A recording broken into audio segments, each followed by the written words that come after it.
Dəyərli Hüseyn TV izləyiciləri, hər birinizi salamlayıram. İstəyirəm İlham Əliyevin repressiyasından danışım və İlham Əliyevin atasına qarşı olunan hər hansı bir hərəkəti bağışlanmayacaq dərəcədə keçmir heç kimə. İstəyirəm bundan sizə söhbət edeyim. Xahiş edirəm videomuzu bəyənəsiniz və paylaşasınız. Bilirsiniz ki, Qiyas İbrahimlə Bayram Məmmədov Heydər Əliyevin heykəlinə qul bayramınız mübarək sözü yazmışdılar və onları 10 il şərləyərək həbs eləmişdilər və onlar 3 ilini yalnız həbsxanada oldular və Bayram Məmmədov azadlığa çıxandan sonra Türkiyəyə köçmək qərarına gəlir və Türkiyədə yaşayırdı. Onu 2021-ci ildə Türkiyədə 2 may qətlə yetirirlər və onun nəşini elə düzəldirlər ki, onun nəşi 9-u Azərbaycana gəlir və bastırılır. Bilirsiniz ki, 10 mayda Heydər Əliyevin doğum günüdür. İlham Əliyev belə öz atasına və özünə hədiyyə edir Bayram Məmmədovu. 2025-ci ildə isə Elibəy Kərimlini qətlə yetirirlər türmədə, Azərbaycan həbsxanasında. Nə üçün? Elibəy Kərimli Heydər Əliyevin heykəlinə Stalin sözünü yazdığı üçün həbs olunur. Onu narkotiklə şərləyirlər. Mən araşdırmışam. O insan kuryer işləyib, öz zəhməti ilə pul qazanıb. Atası, anası yoxdur. El dilində desə yetimdir. Kimsəsiz olub və onu həbsxanada, Sançasda qətlə yetiriblər, asıblar. Və 12 dekabrda, bu da Heydər Əliyevin ölüm günü idi. İlham Əliyevin ad günü yaxınlaşır. Bilirsiniz ki, 24 dekabr İlham Əliyevin ad günü olacaq. 64 yaşı, səhv eləmirəmsə, tamam olur. İlham Əliyev 64 yaşında oturub fikirləşmirmiş ki, niyə mənim atama heykəlinə qul bayramınız mübarək və yaxud da Stalin sözləri yazırlar? Nə üçün ölkədə bu qədər heykəllər var? Məmməd Əmin Rəsulzadənin heykəli var, Nizaminin heykəli var, Füzulinin heykəli var və s. və ilaxır. Nə üçün? Onlar o heykəllərə nəsə yazan yoxdur. Bəlkə İlham Əliyev, sənin atan bu millətə çox qan utdurub. Bəlkə bu günləri o millətin evladlarıdır ki, sənin atana ürək sözlərini yazırlar. Heç oturub bunu fikirləşmisənmi? 64 yaşın var sənin. Bu günləri sən gənclərə nəyi göstərmək istəyirsən? Bayram Məmmədovu, Elibəy Kərimlini ona görə öldürtdürürsən ki, bunu bir daha kimsə həyata keçirtməsin, kimsə daha heykəl yazmasın. Amma inandırım sənə ki, daha çox olacaq sənin atanın heykəlini yazanlar. Daha da artacaq. Çünki sən humanist addım atmamısan. Sən o insanları qətlə yetirmirsən. Yadda saxla, bu günləri Bayram Məmmədovu öldürməklə, Elibəy Kərimlini öldürməklə sən bayramlar yetişdirdin, sən Elibəylər yetişdirdin. Və bunu Azərbaycan ictimaiyyəti görür. Və görür ki, o insanlar haqqı yazıblar o heykəllərin üzərinə.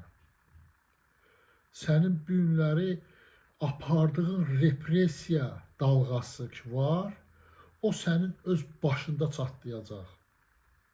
Sən nə qədər ki öz repressiya maşınlarını durdurmamısan, saxlamamısan, sənin öz başında patlamalıdır o repressiya.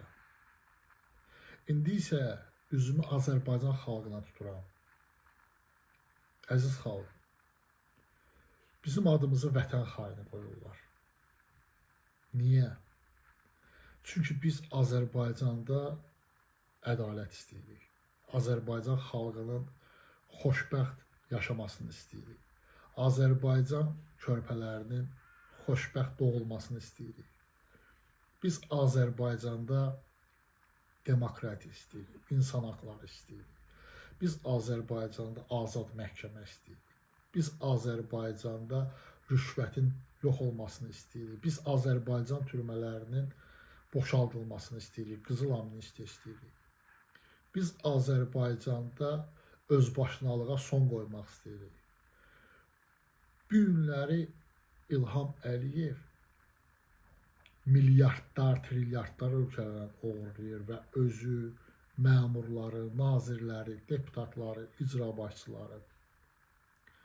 Bunlar olublar vətənsevən, amma biz təmənnasız bu xalqın xidmətində dayanmışıq, ictimailəşdiririk İlham Əliyevin korrupsiyalarını, cinayətlərini, onun rejiminin haqsızlıqlarını, biz olmuşuq vətən xaini.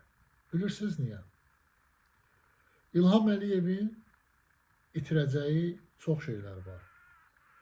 İlham Əliyev vəzifəsini itirəcək, İlham Əliyev azadlığını itirəcək, eləncə də onun ailəsi, onun məmurları, deputatları, nazirləri. Amma qazanan Azərbaycan xalqı olacaq. Neftdən gələn gəliri qazanacaq, qazdan gələn gəliri qazanacaq, qızıldan gələn gəlir qazanacaq, bunu xalq qazanacaq. Xalq azadlıq qazanacaq. Xalq özünə inanacaq. Xalq iş yerləri görəcək. İş saatında işləyəcək. İnsan kimi özünü hiss eləyəcək. İnsan kimi yaşayacaq. Xoşbəxtli olacaq.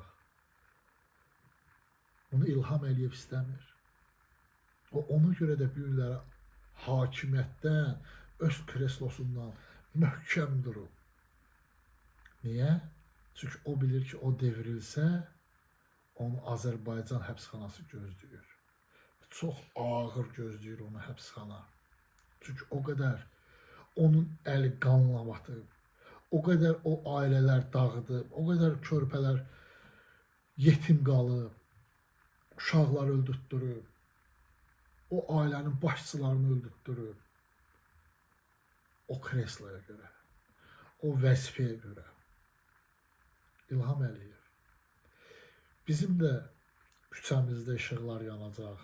Biz də o azadlığı dadacağıq. Amma sənin yerin Azərbaycan həbsxanası olacaq.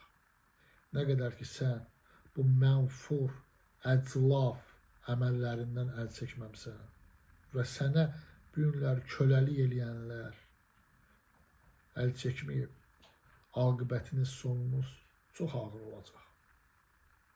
Çavuşeski kimi, Qəddafi kimi, Səddam kimi aqibət məhz sizi gözləyir. Çünki siz bu xalqın dərisini soymusunuz. İndi isə Azərbaycan xalqı oturun fikirləşin. İlham Əliyev kimi bir diktator İsmailli hadisələrinin törədən, Tərtər hadisəsini törədən, Söyüdlü hadisəsini törədən, Gəncə hadisəsini törədən, İmişli hadisəsini törədən, bu günləri bir diktator Nardaran hadisələrini törədən bizə vətən xaini deyir. Halbuki vətənə ən böyük xəyanəti elə İlham Əliyev, onun ailəsi, nazirləri, deputatları, icra başçıları eləyib. Azərbaycan xalqı sizi bir qaşıq suyun içində boğacaq. İlham Əliyev. Özünə və ailəvə yazığın gəlsin. Bəsdir, bu millətin balalarını həbs elədin, öldürtdürdün. Artıq düzəlmək vaxtıdır. Düzəl. Düzəl, siyasi məhbusları azad et, heç kimin balasını öldürmə. Çünki sən Belçikada Vüqar Rızanı öldürmüsən. Gürcüstanda Hüseyin Bakıxanovu öldürmüsən. Bayram Məmmədovu öldürmüsən. Vidadi İskəndərlini öldürmüsən. Mənə 2 dəfə hücum elətdirmisən. Məhəmməd Mirzəliyə 2 dəfə hücum elətdirmisən. Manaf Cəlilzadəyə 1 dəfə hücum elətdirmisən. Qabil Məmmədova 1 dəfə hücum elətdirmisən. Amma sənin axırına həqiqətən də çıxacaq. Buna adım kimi əminəm. Əziz xalqım, indi özünüz oturun fikirləşin. Kimdir vətən xaini? Və şərh bölümlərində yazın. Sizinlə mən Orxan Ağayev, Hüseyn TV.